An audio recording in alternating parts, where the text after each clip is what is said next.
Good morning. Good morning. Well, yesterday was a good day. And I guess the next question becomes, can we get out of the top of the trading range here? And so we'll look at the other markets as we always do.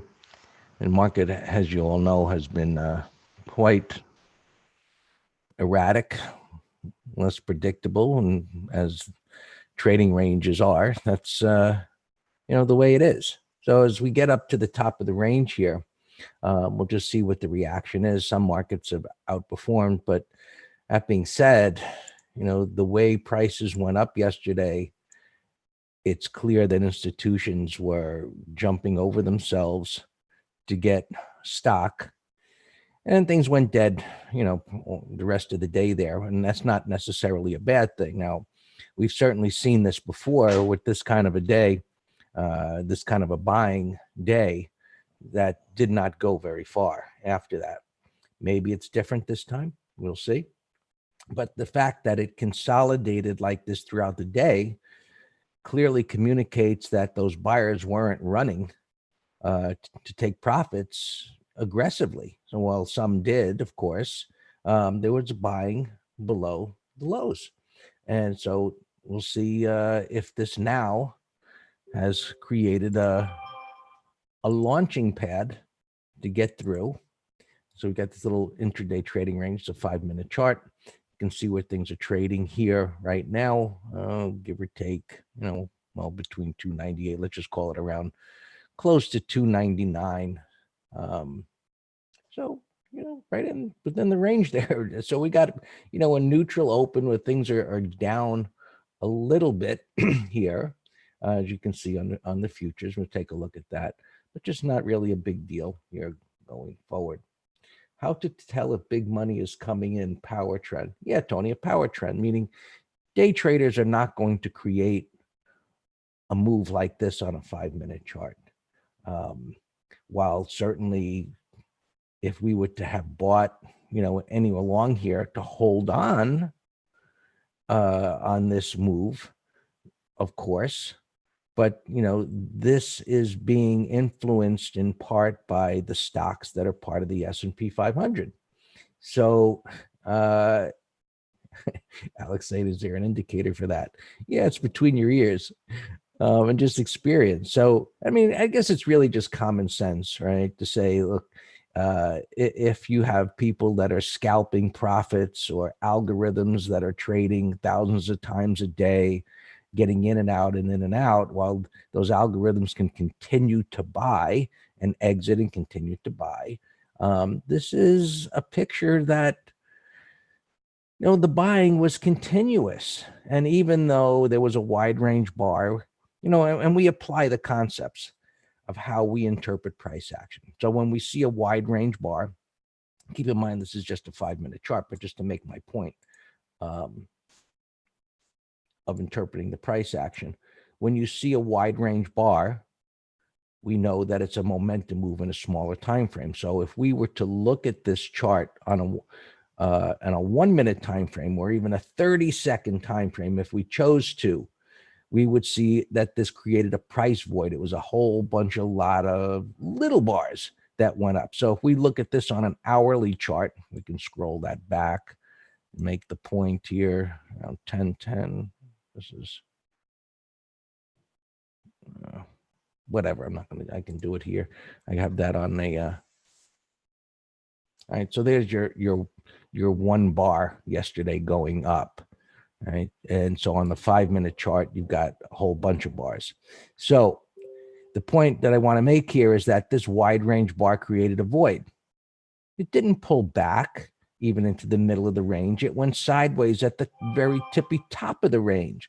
And this little move was a momentum move, and prices consolidated and they went up again and they didn't pull back. There are no pivots here. What's a pivot? We define that as a bar with 3 higher lows to the left and right. There are no pivots, which means that buying was aggressive. They just kept coming. There was no pullbacks. Whereas in a market, a stock, a commodity, it makes no difference. In that instrument where buyers are a little bit less aggressive, they want to buy pullbacks. They're not aggressive to keep buying, right? So it pulls back and it pivots and it goes up again, right? Where it pulled back here and it begins to pivot, and then it went sideways. So at this point, where buyers became a little apprehensive of buying at this level, they were willing to sit there and say, let me see what happens. Well, maybe I'll add on little dips. And so it went sideways from that point. So there's a void below here now. So now we're going to see what this does today, whether it breaks down below here. You know, even if it pokes below this level, it can just pop right back up again. So now we continue the analysis bar by bar to see what happens. If it does break down, does it keep going down? Which, okay, we got Mr. Schizo market here. And if it went back down again, it'd be like, well, in the normal conditions, it would be like, what the hell, after this. But in this market environment, it would be, okay, that's normal. It's just the uncertainty that goes on in this market. However, we're not looking for that to happen, for this to fail, because that, it just doesn't make sense. We don't have evidence of a failure yet. So we don't project failure. We look at what is. And what is right now, just looking at this chart, is that the top of the range is very doable. It's so close. You've got this 300 number. Now, we go to the futures, and we see yesterday they poked their head above that 3,000 level, and they pushed into this resistance area there. So the futures traders kind of like jumping on board too. And like, and then so futures got a little bit ahead of, the spiders, but that was another sign of aggressive type of buying. So now at the top of the range, who's going to want to step up here at the top of the range? Well, not me, not without some consolidation, which is what's going on here, which is constructive. So if this can and consolidate for a while, and look at what happened here, right? This wide range bar up, and now it's pulled back. And so far, everything looks just fine. So if we can move that up here, and we can move that up here as our minor support somewhere in this area. We've got a little breakdown bar here. We got a topping tail. So we've got indecision at this point, which is just normal. Prices come up to resistance. They had a strong move. So now everybody wonders, can they get through it? And nobody knows. If you listen to all of these people that come through on CNBC, whether they're fundamentalists, whether they're technical or this and that, they can have opinions, but you don't hear people saying, well, I shouldn't say it. Maybe they do. Oh, it's going to make new all-time highs. The economy is good, so on and so forth, and whatever. That's an opinion. So you look at the chart and you see that momentum slowing down up in this area. And so this is a larger price, bar by bar of momentum slowing down. And then, so now we'll see what happens here. Does it take one resting day and then prices push up? Maybe. We reviewed the weekly chart yesterday, that this was on a buy. And, as to what was going on yesterday, we reviewed that it is possible that prices, could continue to move higher because of the alignment of multiple timeframes. And so they did that. They consolidated in the afternoon. That was constructive. So we'll see where it goes today. McGraw wants the SPX. All right, so SPX here. Well, as a consolidation day, McGraw, I think a bear call spread that would expire today would be a no-brainer, since it ran up into resistance up above this level. As far as a condor below, I don't, we don't assume that there's going to be a collapse. So I guess down below this level here, 29.60, since there's this little consolidation there. So that would be your lower strikes below here and up above here. 30.15. 30.15 might be a little too tight. I would wait And let me just go to the futures. Let's see data. If it pokes up into this area, let's make some assumption here. And for those of you on YouTube watching, someone in the green room is asking me about selling an Iron Condor on SPX. Usually expire the same day or the next day. So I would wait for it to come up here, right? See if it comes up here and then fails. I would look for some kind of a failure pattern up here, which doesn't suggest something big on the daily chart. But if we're looking for an expiration, and today is Wednesday, so they expire today. If we're looking for some type of chop trading range today, I would look for some kind of a failure up here and then coming back in to this area and then go for it. And 29.60, well, you got a little shelf over here, 29.60. It could be okay. It could be okay. You know, always I'd prefer down here, but you've got less premium, of course. But I mean, as the day's going on, just throw it out there when you're ready and we'll take a look at it. Right. All right. So NQs, they actually got up into the top of that range. So here is how we look at just the price data without indicators, without relative strength lines and all of that. You can clearly see that the Qs were stronger than the S&P. Well, how do I see that? Well, I just look at the chart and I just look at the respective reference areas and see that this high here, prices penetrated virtually 100% into it, where the ES couldn't get up there. So the Qs showed relative strength. Now, at this point, while they're consolidating, well, the next level intraday is a decent distance away, but we're likely to see some continued consolidation as prices try and absorb the supply that's over here. We'll see what happens, what kind of price action goes on. The Dow, even further away, but you can see exactly it stopped right at this top area of congestion there. And that's where buyers said, you know, enough's enough for yesterday. All right, that's just enough. And you know, that run up, and then prices just backed off a little bit, and so now we'll see, you know, what goes on here today. But just looking at you know where things are at here in the weekly chart, this says we can go higher.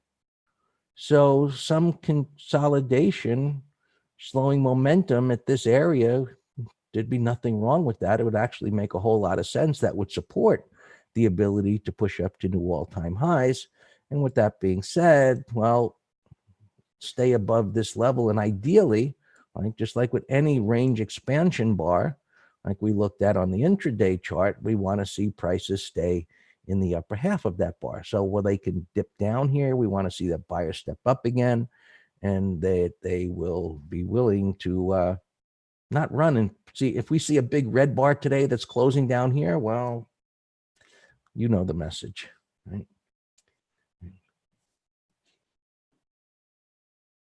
And the Russell, the underperformer, right, brought up the rear yesterday in that while the NQs and the ES, the Qs and spiders, were rallying first thing in the morning, they went down. Right? And well, we can look at YM. Anyway, they went down. Right? They were moving down early in the market. And then as A came into this gap area, buyers stepped up and they had their power uptrend and then their sideways, you know, goings on at that point. And now we'll just see what they do. So they brought up the rear. They're an underperformer. They've got a whole lot of room to get up to the top of the range here. We'll see what they can do. So we'll see. Maybe a couple of days of chopping around here would be very positive without breaking down below this level. Would be very positive for the ability to push back up above this level. And you can see we've got some tail up here. So some chopping around, I think, is in order here right now.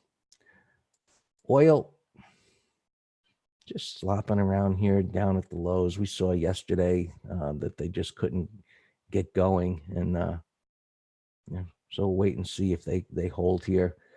I would, if you're even looking at USO, if you're not looking at futures, you don't have them, you can use USO. When I set an alert down below here and up above here, just to be aware, even if you're not going to trade it, just to, be aware that, hey, oil is moving higher. That's a positive. When it's breaking down, that's not such a positive. We've got now the transports up against this resistance area, and it was a positive that they came off the bottom of the range like they've done before. So as we look at more things here this morning, I think the more and more things are coming together to communicate a consolidation day here. And we've got a lot more red going on down here with, different stocks. So it doesn't mean things are going to collapse, but things might be a bit more choppy today. So we'll see how it all goes. But if the transports will hold up here for a few days, that's a positive. If you see them breaking a red bar down below here by the end of today or tomorrow, well, the message is that sellers are running away again, or buyers are running away again, and sellers are taking control. And that's the power of bar by bar analysis, is that wide range bar after, you got bottoming tail bar and a red bar ignored. That's bullish. Well, where's it going to go? Look to the left. Resistance there. It's there now. Now what? Now sideways, down, up. Sideways for a day helps to refill the tank, so to speak, for prices to be able to move up into the next void. So we'll see how this unfolds. Right. Bonds, we said we wanted to see that go lower yesterday, and it did. So it's stabilizing here, and another message of probably chop today, but you keep an eye on this. See if this breaks down. You can look at TLT if you don't have that. See if TLT breaks down under these lows, and we've got some support down here. But if this continues to move down, right, you can set an alert. If this is moving down, oil is moving up, transports are moving up, and you're wondering, should I buy the breakout on that stock? That information supports that, yes, you should. Is there a void on that stock? Well, did the spiders or the Qs already run up into resistance while that was happening? And other stocks ran. So that's your relative strength, relative weakness concept as it applies to whatever you're looking at. Right? Gold, starting to look interesting here. Right? So we've talked about this, let's just call it a bull flag. Okay, so everybody's terminology is, this is consolidating with, lower highs, and you got this bottoming tail bar, and it's setting up. We've been talking about this for several days, even in probably last week, for this to come down into this area and maybe a W bottom, for this to begin to turn and make its next move higher. So keep an eye on that. I don't know if that's the symbol, Alex, in E-signal. Honestly, I've never looked at that. FGB. That's a long. They always put a space. That's a lot of symbols. FB L. Let's try pound F for a continuous contract and see if that works. No. What is it?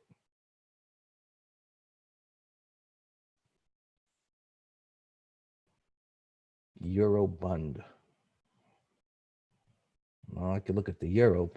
It's at the year. I don't know. FGB. Invalid symbol. No. I'll type in everything that you FGB LZ 19. No. It might have a space in between that. All of these platforms are a little different. be L space Z19. Sorry, don't have it. I don't know what the symbol is. Silver, same. I like gold better than silver, but they'll probably move in a similar fashion. But you can see buyers are beginning to step up here. Wide range bar. I think your wife does too. Does she like silver, gold better than silver? Yep. Could be, Dan. She likes things that shine, like me. Anyway, euro coming up here, chopping around, and so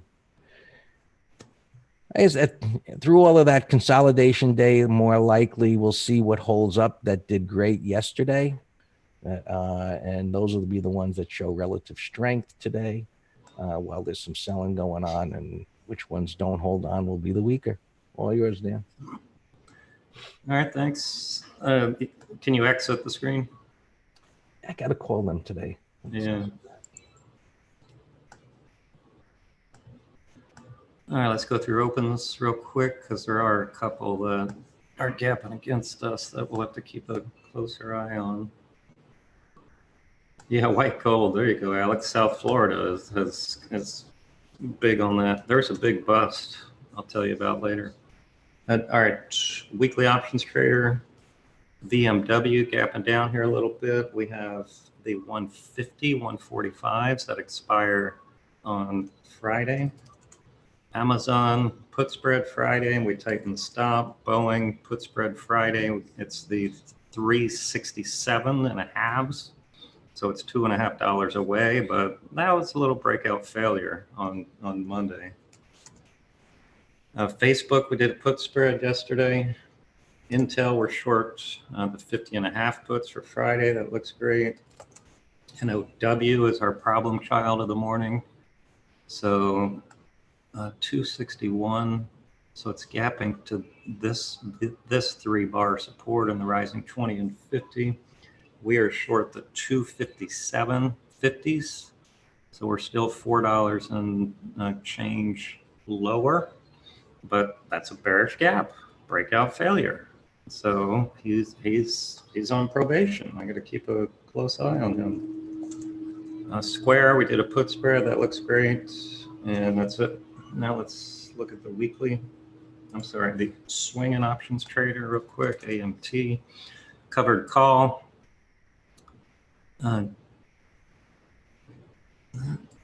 Shoot, that tail. No, we're still in it. I had a big stop. So covered call, is dead money, but the short calls are helping us beyond. We're short stock and we're in trail mode. So we booked 1/3 at a $10 gain. And that's a big bar here on the 15-minute pre-market, but our stop is over yesterday's high. So just let that play out. CBS, long stock, that looks great. And pre-market, it looks fantastic. EVBG, we're long stock, reverse head and shoulders on the daily. Nice reversal here on the weekly. HFC, we bought yesterday, the breakout. Intel, we're long stock also. We have a directional IRT, long stock, that looks great. IYT, put spread, looks great. Jable, covered call. All right, so it took out the high right here. So we're gonna buy back the short call over the high because that looks great. All right, let me look at those two. Suggestions on managing workday. I don't know yet. I have him in a window, and I got to see what he does at the open. That's why I said he's on probation, and I got to keep a close eye on him. One immediate thought is selling an out of the money call spread to leg into a condor, but I'm more concerned about the thing getting worse off. All right, JCOM, I tighten the stop. We're long stock. Oh, you're long the stock. Well, we got to manage the bearishness of the gap either way. But if it gets worse, we want to lower our deltas. So the only way to lower your delta, which is your long exposure, is to sell some stock so you got less deltas, or sell calls against it and leg into a covered call, or buy a put. But I wouldn't recommend that. I'd rather just manage the underlying. Because buying a put if you're long stock is just a hedge that costs money. It's not going to make you money. So I'd rather just get out of the stock instead of fooling around with buying insurance if something's against you. All right, so JCOM is great. We're in trail mode. Kim, long stock is a core trade. NVIDIA, covered call. We're short the 192.50s for Friday. So we're capping our gains, but that's fine. You know, with the market pulling back, it could turn out to be perfect. I'm trading the longer time frames, weekly and monthly, and like we did with JBL, I'll just roll it into expiration if needed. SITC long stock has a core trade. It's kind of going nowhere, but it's in a trading range above. Yeah, Boeing. Yeah, I mentioned Boeing. Yes, the first stock I mentioned in the opens. We have a 367 put spread. We had a breakout failure, so I'm keeping an eye on that too. Target, we have a bull call debit spread that expires this Friday. YouTube, if YouTube's asking about our put spread, our stop is under this bar. So that's 368.64. It was a breakout failure, and it's in a downtrend on the 15 showing relative weakness. So if you want to cut half or all under a 5, 10, 15, 30-minute low, it's all a judgment call on how much breathing room you want to give it. So those are the two that I'm watching closely in terms of not acting right, is NOW and Boeing. And sure, there's many times we cut them short. You know, why wait for your stop to get hit if it looks inevitable? I see the Qs and spiders and diamonds breaking down here pre-market on their 15-minute charts. So, you know, with the big move in the morning, let's just wait and see here. So, but at a minimum, we do absolutely nothing for 5 minutes. Let's just let things settle down for a few minutes. All right, finally below, we have a core trade. And I have not even legged into a covered call yet on that. I should look into doing that today, actually. Maybe selling the 90, 91s for next week. Finally, XLE put spread. All right, so we had a lot of positions there.